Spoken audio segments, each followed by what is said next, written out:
Hey guys and viewers, আসসালামু আলাইকুম। আপনারা কেমন আছেন? আশা করি ভালো আছেন। Welcome to my new video guys. আজকে আমরা নিতে যাচ্ছি আমাদের সিম অনলাইন ক্লাসটা। বাট আপনারা যতটুকু জানেন যে আমাদের একটা অনলাইন ক্লাস হয়ে গেছে এবং আমাদের যে আরেকটা অনলাইন ক্লাস 9 তারিখে হওয়ার কথা ছিল, বর্তমানে সেটা হচ্ছে না। মানে বর্তমানে 9 তারিখে সেটা হয়নি, সেটা আমাদের 17 তারিখ অর্থাৎ 17 ফেব্রুয়ারি হচ্ছে, মানে আজকে। তো আমরা এই ক্লাসটা আমার কিছু সমস্যার কারণে নিতে পারিনি। প্লাস বাইরের নয়েজের কারণে আমি বাইরের নয়েজ যাতে না আসে সেই ক্ষেত্রে আমি এখন মাইক্রোফোন ইউজ করতেছি। সেই ক্ষেত্রে আপনাদের ক্লাস নিতে আর অন্য কোনো নয়েজ আসবে না। তো চলুন আপনাদের ক্লাসটা স্টার্ট করা যাক। তো গাইস, আপনারা যতটুকু জানেন, বাক্য যেটা, এই বাক্য সেন্টেন্স আপনারা হেডিংয়ে দেখতেই পাচ্ছেন। এই বাক্য সেন্টেন্সে মানে বাক্য যে ইয়েটা আছে বাক্য সেন্টেন্স সম্পর্কে আমরা বলছিলাম অ্যাসার্টিভ, ইন্টারোগেটিভ। সেকেন্ড আমরা বলছিলাম যে আমরা যদি মেইন মেনুতে যাই, বাক্য, এক মিনিট, আমরা মেইন মেনুতে আসি। মেইন মেনুতে দেখেন অ্যালফাবেট আমরা বর্তমানে পড়তেছি না, আমরা বাক্য পড়তেছি। বাক্যর আজকে আমরা assertive, interrogative, imperative, optative, exclamatory, এই কয়টা পড়বো। তো চলেন, এই কটা আছে একটু ভালো। তো চলুন আমরা ফার্স্টে স্টার্ট করে দিই। তো সর্বপ্রথম হচ্ছে অ্যাসার্টিভ সেন্টেন্স, অর্থাৎ বর্ণনামূলক বাক্য। অ্যাসার্টিভ সেন্টেন্স নিয়ে প্রথমে আলোচনা করা যাক, ঠিক আছে? তো অ্যাসার্টিভ সেন্টেন্সে যদি আমরা প্রথমে আলোচনা করি, সেক্ষেত্রে যদি কাকে বলে, সেই ক্ষেত্রে হবে হচ্ছে যে সেন্টেন্সে কোনো বিবৃতি প্রদান করা হয় তাকে অ্যাসার্টিভ সেন্টেন্স বলে। অ্যাসার্টিভ সেন্টেন্স অর্থাৎ সাধারণভাবে যে সব কথাবার্তা বলা হয় তা অ্যাসার্টিভ সেন্টেন্স এর অন্তর্গত, মানে যেগুলো সাধারণ বাক্য। অ্যাসার্টিভ সেন্টেন্স আবার দুই প্রকার আছে এখানে। এটা হচ্ছে এক নাম্বার অ্যাফার্মেটিভ সেন্টেন্স অর্থাৎ হ্যাঁ বোধক, আর নেগেটিভ সেন্টেন্স অর্থাৎ না বোধক। কয়েকটি অ্যাসার্টিভ সেন্টেন্স অর্থ সহ দেওয়া হলো। কিছু অ্যাসার্টিভ সেন্টেন্স অর্থাৎ অ্যাসার্টিভ সেন্টেন্সের অ্যাফার্মেটিভ হ্যাঁ বোধক, সময় নষ্ট করা দুঃখের ব্যাপারে, to waste time is a PT.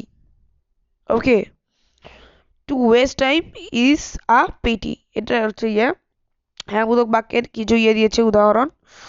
সাথে আমরা যদি নিজে স্ক্রল করি, কিছু অ্যাসার্টিভ সেন্টেন্স অর্থাৎ অ্যাসার্টিভ সেন্টেন্সের নেগেটিভ, তারপর এখানে অ্যাসার্টিভ সেন্টেন্সের নেগেটিভ যে অংশটা আছে অর্থাৎ না বোধক, এখানে কিছু উদাহরণ আছে। যেমন আজ অফিসে যাব না, এইরকম। I won't go to the office today, এই ধরনের প্রায় যতটুকু দেখি 26 থেকে প্রায় 50 পর্যন্ত আছে। তো এতটুকু হচ্ছে আমাদের অ্যাসার্টিভ সেন্টেন্স। তো আমি আবার মনে করে দিই অ্যাসার্টিভ সেন্টেন্স দুই প্রকার, অ্যাফার্মেটিভ সেন্টেন্স আর নেগেটিভ সেন্টেন্স। অ্যাসার্টিভ সেন্টেন্স কাকে বলে? যে সেন্টেন্সে কোনো বিবৃতি প্রদান করা হয় তাকে অ্যাসার্টিভ সেন্টেন্স বলে। শেষ। নেক্সট আমরা যদি ইন্টারোগেটিভ সেন্টেন্স যে চাই, সেন্টেন্সের দুই নাম্বার, তাহলে হচ্ছে কোনো প্রশ্ন জিজ্ঞেস করলে তাকে ইন্টারোগেটিভ সেন্টেন্স বলে, অর্থাৎ প্রশ্নবোধক বাক্য বোঝায়। ইন্টারোগেটিভ সেন্টেন্সের পরে সাবজেক্ট বসে, অর্থাৎ ইন্টারোগেটিভ সেন্টেন্সের পরে আমাদের সাবজেক্ট বসাতে হবে বা সাবজেক্ট বসে। ভার্ব, টু বি ও টু হ্যাভ ব্যতীত প্রেজেন্ট ইনডিফিনিট টেন্স এ ডু অথবা ডাজ এবং পাস্ট ইনডিফিনিট টেন্স এ ডিড এ অক্সিলারি ভার্বগুলির সাহায্যে ইন্টারোগেটিভ সেন্টেন্স গঠিত হয়। আবার নিজের মতো কারো সমর্থন চাইলে সেন্টেন্সের সাথে একটি প্রশ্ন জুড়ে দেওয়া হয়। একে ট্যাগ কোয়েশ্চেন বলে, অর্থাৎ যদি আমরা কোনো কিছুকে যুক্ত করি, মানে কোনো কিছুর সাথে যদি ট্যাগ করি, তাহলে সেটা ট্যাগ কোয়েশ্চেন হয়ে যায়। সাধারণ পসিভ স্টেটমেন্ট এর সাথে নেগেটিভ ট্যাগ এবং নেগেটিভ স্টেটমেন্টের সাথে পজিটিভ ট্যাগ থাকে। তারপর কিছু ইন্টারোগেটিভ সেন্টেন্সের উদাহরণ: বাজে জিনিস পড়ে সময় নষ্ট করো না, সে কি তোমাকে ইহা বলে নাই? দেখেন, সবকিছু কিন্তু প্রশ্নবোধক হিসেবে জিজ্ঞাসা করা হচ্ছে। নেক্সট আমরা যদি যাই অনুজ্ঞা বা আদেশ সূচক বাক্য, ইম্পারেটিভ সেন্টেন্স, যে সেন্টেন্স দ্বারা কোনো আদেশ, নিষেধ, অনুরোধ, উপদেশ ইত্যাদি প্রদান করা হয় তাকে ইম্পারেটিভ সেন্টেন্স বলে। ইম্পারেটিভ সেন্টেন্সে সেকেন্ড পারসন থাকে। কিছু ইম্পারেটিভ সেন্টেন্সের উদাহরণ, ইম্পারেটিভ সেন্টেন্সের আবার এখানে কোনো প্রকার উল্লেখ করেনি, কিছু ইম্পারেটিভ সেন্টেন্সের উদাহরণ হচ্ছে কথা বলার দক্ষতাকে উন্নত করার চেষ্টা করো, try to improve your speaking skills, মরিচগুলো রোদে দাও, put the Chillies in the sun. তো এটা গেল হচ্ছে আমাদের অনুজ্ঞা বা আদেশসূচক বাক্য। নেক্সট অপারেটিভ সেন্টেন্স, অর্থাৎ যে সেন্টেন্স দ্বারা ইহা প্রার্থনা বোঝায় তাকে, ইচ্ছা বা প্রার্থনা বোঝায় তাকে অপারেটিভ সেন্টেন্স বলে। যেমন যেমন নিচে দেওয়া আছে। এছাড়া ইচ্ছা, আবেগ, অনুভূতি প্রকাশ করলে তাকে অপারেটিভ সেন্টেন্স ব্যবহৃত হয় বা বলে। সাধারণত অপারেটিভ সেন্টেন্স মে দিয়ে আরম্ভ করতে হয়। মে আল্লাহ ব্লিজ ইউ, এরকম মে আল্লাহ bless you, may his soul rest in peace, may ruin overtake him, এই ধরনের মে দিয়ে আরম্ভ হয়। অনেক সময় মে মানে থাকে, থাকে। তো এখানে তারও কিছু উদাহরণ দেওয়া হয়েছে। Next exclamatory sentence. Exclamatory sentence বিস্ময়সূচক বা দুঃখ, আনন্দ, বিরক্তি, ক্রোধ, অভিলাষ ইত্যাদি বোঝাতে এক্সক্লেমেটরি সেন্টেন্স ব্যবহৃত হয়। এতে ভার্ব সাবজেক্টের পরে বসে, অনেক সময় ভার্ব উজও থাকে। কিছু এক্সক্লেমেটরি সেন্টেন্সের উদাহরণ যেমন কি আক্ষেপের বিষয়, তোমায় ধিক, এই ধরনের বিভিন্ন। তো এটা হচ্ছে আমাদের এক্সক্লেমেটরি সেন্টেন্স। নেক্সট আমরা যদি ঠিক এই সেন্টেন্সে যদি এক্সারসাইজে যাই, তাহলে সেন্টেন্স তৈরি করুন ইঙ্গিতের হিন্টস অর্থাৎ ইঙ্গিতের সাহায্যে। Interest object football, I am interesting in football, এই ধরনের আমরাগুলো আমাদের চ্যানেলগুলোতে দিয়ে দিব। সেক্ষেত্রে আপনারা এই এক্সারসাইজ থেকে প্র্যাকটিস করতে পারবেন, যাতে আপনাদের কোনো সেকেন্ডে যাতে কোনো প্রবলেম না হয়। নেক্সট আমরা যদি বাক্য থেকে আমরা অ্যালফাবেট থেকে যদি ঘুরে আসি, এটা হচ্ছে অ্যালফাবেট আমাদের বর্তমানে আমরা এবারে রুটিনে আমরা পড়ছি না, আমরা এবারে রুটিনে পড়বো এখন টেন্স। তো আমরা যদি হোয়াট ইজ টেন্স, মানে টেন্স কি বা কাকে বলে, এটাতে যদি যাই তাহলে হবে কোনো কাজ, অর্থাৎ এখন আমরা টেন্সে ঢুকে গেছি, আমাদের সেন্টেন্স শেষ। আমরা এক্সারসাইজ সব বাকি সবগুলো দিয়ে দিব আমাদের চ্যানেলে। এখন আমরা টেন্স সম্পর্কে পড়বো। তো হোয়াট ইজ টেন্স, কোনো কাজ সম্পাদনের সময়কে টেন্স বা কাল বলে। টেন্স দ্বারা সময়কে উল্লেখ করা হয় এবং যা বর্তমান, অতীত কিংবা ভবিষ্যৎ হতে পারে। In English grammar, tense is used to refer to time of an action or event. Tense is the concept of time which may be present, past or future. Example হিসেবে কিছু দেওয়া হচ্ছে, যেমন আই ইট রাইস, এটা হচ্ছে present, I ate rice past, I will eat rice future. এখানে উপরের বাক্যগুলোতে যথাক্রমে বর্তমান, অতীত ও ভবিষ্যৎ কাজের কথা নির্দেশ করে। অর্থাৎ উপরে যে বাক্যগুলো লেখা হয়েছে সেগুলোতে বর্তমান, অতীত ও ভবিষ্যৎ কাজের কথা উল্লেখ আছে। নেক্সট টাইপ অফ টেন্স, অর্থাৎ টেন্স কয় প্রকার বা কি কি। Type of tense, the concept of time tense can B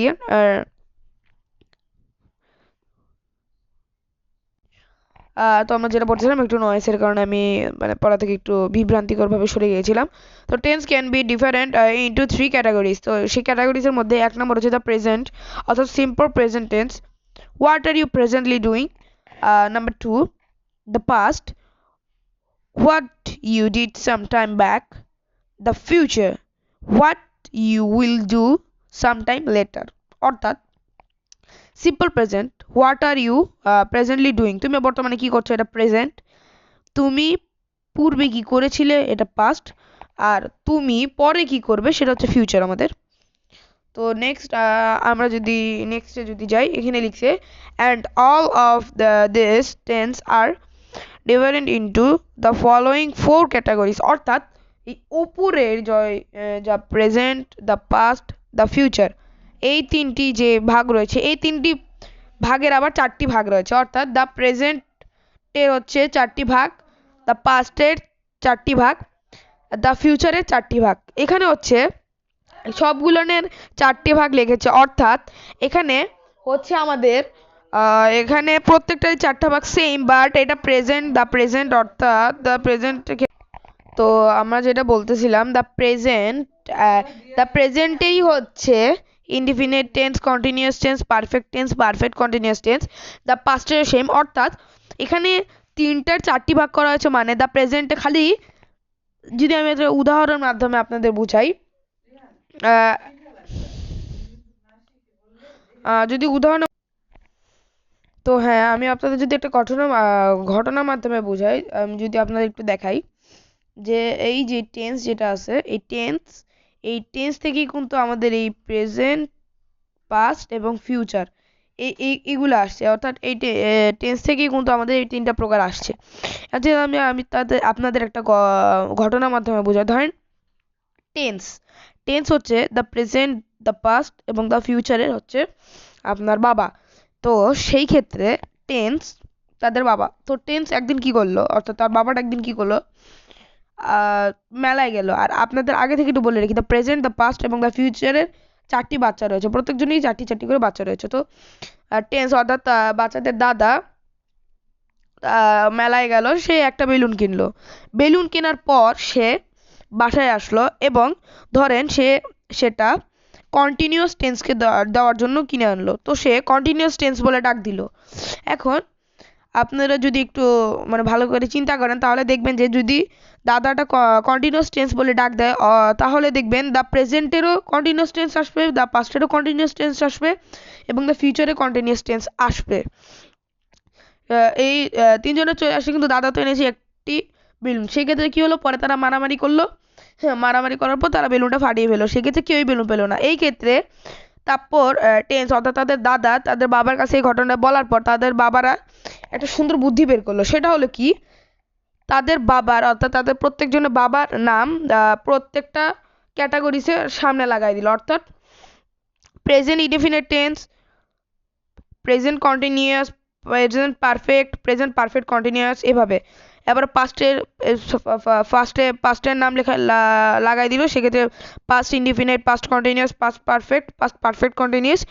আবার যদি ফিউচার হিসেবে ধরে তাহলে future indefinite, future continuous, future perfect continuous, এইভাবে।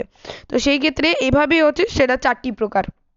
এবার যদি আমরা যদি থার্ডে যাই, প্রেজেন্ট কন্টিনিউয়াস কাকে বলে? বর্তমানকালে কোনো কাজ হয় বা হচ্ছে এমন বোঝালে তার কালকে বর্তমান কাল বলে, অর্থাৎ প্রেজেন্ট টেন্স বলে। বর্তমান কাল আবার চার প্রকার, অর্থাৎ প্রেজেন্ট টেন্স আবার চার প্রকার, যথা প্রেজেন্ট ইনডেফিনাইট, যেটা আমি আপনাদের বললাম। আপনাদের যদি একটু দেখিয়ে দিই আমি, যে প্রেজেন্ট ইনডিফিনাইট ইত্যাদি, এই যে প্রেজেন্ট ইনডিফিনাইট, নেক্সট এইগুলোর হচ্ছে বাংলা চেনার উপায়, স্ট্রাকচার এবং এক্সাম্পল, অর্থাৎ এই একটা স্ট্রাকচার এটা। আমাদের অবশ্যই কোনো বাক্য যদি গঠন করতে হয় সেক্ষেত্রে আমাদের স্ট্রাকচার মনে রাখতে হবে। তো কোনো কাজ যদি প্রেজেন্ট ইনডিফিনিট টেন্সে আমরা যাই, তাহলে এই প্রেজেন্ট ইনডিফিনিট টেন্স কাকে বলে? কোনো কাজ বর্তমানে হয় বোঝালে বা অভ্যাসগত সত্য বোঝালে বা চিরসত্য বোঝালে প্রেজেন্ট ইনডিফিনিট টেন্স হয়। বাংলা চেনার উপায়, বাংলা ক্রিয়ার শেষে এ, অ, আ, ই, ও, এন, এস, আন, আই ইত্যাদি থাকে। এটা হচ্ছে বাংলা চেনার উপায়। আর আমরা যদি প্রেজেন্ট ইনডিফিনিট টেন্সের স্ট্রাকচার পড়তে যাই, তাহলে স্ট্রাকচারটা হবে subject plus main verb plus object, মানে মেইন যে মূল ভার্বটা রয়েছে সেটা। লাইক আমি যদি আপনাদের এক্সাম্পলের সাথে যদি স্ট্রাকচারটা বোঝাই, তাহলে সেটা হবে হচ্ছে যেমন আমি ভাত খাই, আই ইট রাইস। এখানে আইটা হচ্ছে সাবজেক্ট, মেইন ভার্বটা হচ্ছে ইট, আর অবজেক্ট অর্থাৎ এক্সটেনশনটা হচ্ছে আমাদের রাইস। আবার আই গো টু স্কুল, এখানে I subject, go to main verb, school object. এভাবে বিভিন্ন উদাহরণ লেখা রয়েছে, যেরকম আমি ভাত খাই, আই ইট রাইস, আমি স্কুলে যাই, গো টু স্কুল, সে প্রতিদিন স্কুলে যায়, he goes to school everyday. তুমি বই পড়ো, ইউ রিড আ বুক। সে প্রতিদিন রাত 10টায় ঘুমাতে যায়, he goes to bed at 10 p.m. every day. সূর্য পূর্ব দিকে উদিত হয়, the sun rises in the east. পানি 0 ডিগ্রি সেন্টিগ্রেডে জমাট বাঁধে, water freezes at 0 degree centigrade. এখানে আমাদের একটা জিনিস নোট করে রাখতে হবে, আপনারা অবশ্যই এটা নোট করে নেবেন। Subject third person singular number, অর্থাৎ হি, শি, ইট কোনো ব্যক্তি, বস্তু, জায়গা বা প্রাণীর নাম বোঝালে ভার্বের শেষে এস বা ইএস যুক্ত হবে। তো এখানে নিচে উদাহরণ দিয়ে দেওয়া হয়েছে। যেরকম আমি আপনাদের আমি ভাত খাই, আই ইট রাইস, আমি স্কুলে যাই, গো টু স্কুল, এইভাবে। এখানে আবার সেম একই নাম কোনো ব্যক্তি বস্তু বা প্রাণীর নাম বা জায়গার নাম ওগুলাতে মানে বোঝালে সেটা হচ্ছে আপনার প্রাণীর নাম বোঝালে ই বা ইএস যুক্ত হয়। তো এবার যদি আমি আপনাদের দেখাই, এখানে দেখেন আরেকটা রয়েছে, এই যে প্রেজেন্ট কন্টিনিউয়াস। আর প্রেজেন্ট হচ্ছে এটা যুক্ত হয়েছে নামটা, আর এই প্রেজেন্ট কন্টিনিউয়াস এটা হচ্ছে কন্টিনিউয়াস টেন্স। এখানে আমরা দেখতে পাচ্ছি বাংলা চেনার উপায়ও আছে, তো এইগুলো সহ আমরা পড়বো। তো প্রেজেন্ট কন্টিনিউয়াস টেন্স কাকে বলে? বর্তমানে কোনো কাজ চলছে বা নিকট ভবিষ্যতে চলবে এরূপ বোঝালে present continuous tense হয়। Present continuous tense is used when an action is continuous or going to be continued in near future. এখানে যদি আমরা বাংলা চেনার উপায় যদি জানতে চাই, সেক্ষেত্রে বাংলা চেনার উপায় বাংলায় ক্রিয়া বা ভার্বের শেষে তেসি, তেসো, তেসে, তেসেন, চয়, ছ যুক্ত থাকবে, ছি, ছে, ছেন, ছি, ছে ইত্যাদি যুক্ত থাকবে। অর্থাৎ ছি, ছে, ছেন এরকম বাংলা চেনার উপায় যুক্ত মানে বাংলা যদি চিনতে চান সেক্ষেত্রে এগুলো যুক্ত থাকবে। তারপর আমরা যদি স্ট্রাকচার এক মিনিট, আমরা যদি স্ট্রাকচার যদি পড়তে যাই তাহলে এটার স্ট্রাকচার হবে হচ্ছে সাবজেক্ট প্লাস বি ভার্ব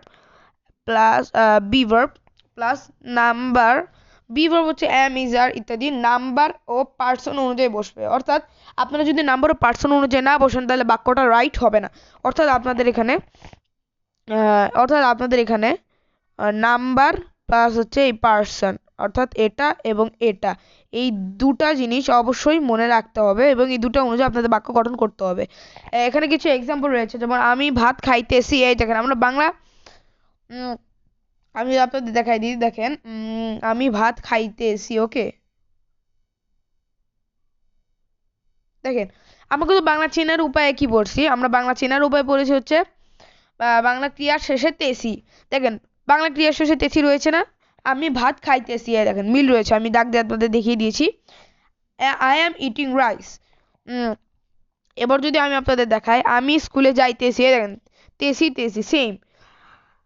তো he is going to, I am eating rice, আমি স্কুলে যাইতেছি, I am going to school. এবার যদি আমি আপনাদের দেখাই, এই যে দেখেন, দেখতে পাচ্ছেন আমি স্কুলে যাইতেছি, তেসি তেসি, অর্থাৎ বাংলা ক্রিয়ার সাথে সবকিছুরই মিল রয়েছে। এখানে আপনাদের একটা জিনিস নোট করে রাখতে হবে, সেটা হলো আই এর পর এম বসবে। আপনি যদি দেন আই, ধরেন বিভিন্ন ক্ষেত্রে যদি আপনি শুধু আই দেন তাহলে সেক্ষেত্রে হবে না, আই এর পর এম বসবে। হি, শি, ইট এবং অন্য সব থার্ড পার্সন সিঙ্গুলার নাম্বার, অর্থাৎ আপনারা অবশ্যই অবগত আছেন যে হি, শি, ইট ইত্যাদি হচ্ছে থার্ড পার্সন সিঙ্গুলার নাম্বার। এরপরে ইজ বসবে, অর্থাৎ থার্ড পার্সন সিঙ্গুলার নাম্বার পরে আপনাদের ইজ বসাতে হবে বাক্য গঠনের ক্ষেত্রে, বা আপনার যদি বাংলা কোনো মিনিং করতে চান সেটা ক্ষেত্রে ইজ বসানো লাগবে। তারপর হচ্ছে আমরা যদি পড়ি উই, ইউ, দে এবং প্লুরাল সাবজেক্টের শেষে আর বসে। তো এখানে উদাহরণ দেওয়া আছে। এবার যদি আমরা যাই হচ্ছে প্রেজেন্ট পারফেক্ট টেন্স, বাংলা চেনার উপায়, স্ট্রাকচার এন্ড এক্সাম্পল। তো আমরা সর্বপ্রথম প্রেজেন্ট পারফেক্ট টেন্স পড়বো, অর্থাৎ এখন আমরা পারফেক্টে চলে এসেছি, এই যে পারফেক্ট টেন্স। তো এখান থেকে আমরা বাংলা চেনার উপায়, অর্থাৎ এটা, এটা, এটা, এটা, এটা, এটা, অর্থাৎ সব বাংলার টেন্স প্লাস স্ট্রাকচারটাও পড়বো। অর্থাৎ এই স্ট্রাকচারটার মাধ্যমে কিন্তু আমি আপনাদের বলেছি যে এই স্ট্রাকচারটার মাধ্যমে আপনারা বাক্য গঠন করতে পারবেন। তো এখন আমরা যদি বলি প্রেজেন্ট পারফেক্ট টেন্স কাকে বলে? কোনো কাজ শেষ হয়েছে অথচ তার ফল এখনো বর্তমান আছে। অর্থাৎ বিভিন্ন ক্ষেত্রে মানে বিভিন্ন উদাহরণ রয়েছে। তো কোনো কাজ শেষ হয়েছে অথচ তার ফল এখনো বর্তমান, মানে কাজ শেষ হয়ে গেছে কিন্তু তার ফল এখনো বর্তমান, তাহলে এইরূপ বোঝালে প্রেজেন্ট পারফেক্ট টেন্স হয়। Present perfect tense is used when the work has been done but its effect lasts. এখানে স্ট্রাকচারটা, অর্থাৎ আপনারা যদি বাক্য গঠন করতে চান বা স্ট্রাকচারটা অবশ্যই আপনাদের মনে রাখতে হবে। স্ট্রাকচারটা হলো সাবজেক্ট প্লাস হ্যাভ অথবা হ্যাজ, অর্থাৎ দুটোর মধ্যে যেকোনো একটা বসবে, তাহলে সাবজেক্ট প্লাস হ্যাভ অথবা has plus past participle plus object. এখানে কিছু এক্সাম্পল দেওয়া হয়েছে, যেমন আমি ভাত খাইতেছি, আমি ভাত খাইয়াছি। ওয়েট আ মিনিট, এখানে আমাদের বাংলা চেনার উপায়টা যদি আমরা আরেকটু মানে পড়েই, তাহলে বাংলা ক্রিয়ার শেষে আইস, আইসে, আসি, আসে, আসে, ইয়েস, ইয়াস, ইয়াসি, ইয়াসে, ইয়েস, ইয়াসেন ইত্যাদি বসে। অর্থাৎ এগুলো উচ্চারণ করতে বিভিন্ন ক্ষেত্রে সমস্যা দেখা দেয়। এছাড়া করিনি, করি নাই, খাইনি, খাই নাই বোঝালে প্রেজেন্ট পারফেক্ট টেন্স হয়। ভাত খাইয়াছি, এই ধরনের বিভিন্ন উদাহরণগুলো দেওয়া আছে এখানে হচ্ছে, যেটা আপনাদের আমি নোট করে নিতে বলেছিলাম সেটা অবশ্যই আপনারা নোট করে নিয়েছেন। তো নোটটা হচ্ছে আমি আপনাদের আরেকবার দাগানের মাধ্যমে দেখিয়ে দিচ্ছি। নোটটা হচ্ছে এইটা, ওকে, নোটটা এইটা। তো ডান, এখন আমরা চলে যাব হচ্ছে আপনার যদি এখন দেখা, এখানে আমরা চলে যাব প্রেজেন্ট পারফেক্ট কন্টিনিউয়াস অর্থাৎ পারফেক্ট কন্টিনিউয়াস টেন্সে। ওকে, তো প্রেজেন্ট পারফেক্ট কন্টিনিউয়াস টেন্স কাকে বলে? কোনো কাজ পূর্বে আরম্ভ হয়ে এখনো চলছে এরূপ বোঝালে প্রেজেন্ট পারফেক্ট কন্টিনিউয়াস টেন্স হয়। অর্থাৎ আমরা যদি ইংরেজিতে পড়ি তাহলে মানে কোনো কাজ পূর্বে আরম্ভ হয়ে এখনো চলছে বোঝায়, মানে পূর্বে আরম্ভ হয়েছে এখনো বর্তমানে চলেই যাচ্ছে, তাকে প্রেজেন্ট পারফেক্ট কন্টিনিউয়াস টেন্স বলে। প্রেজেন্ট পারফেক্ট কন্টিনিউয়াস টেন্স বলে। The present perfect continuous tense is used for an action which began at some time in the past and is still continuing. তো এখানকার কিছু জনের একটা এক্সাম্পল হিসেবে আমি যদি বলি, সে 2 ঘন্টা যাবত পড়ে যাচ্ছে, মানে 2 ঘন্টা আগ থেকে পড়েই যাচ্ছে, বর্তমানে পড়তেছে, এই ধরনের। তো বাংলা চেনার উপায় কি? বাংলা চেনার উপায় হচ্ছে বাংলা ক্রিয়ার শেষে তেসো, তেসি, তেসে, তেসেন সেম একই, ছ, ছি, ছেছেন এইগুলা নতুন কিছু আসছে ইত্যাদি উল্লেখ থাকে এবং তার সাথে সময়ের উল্লেখ থাকতে হবে।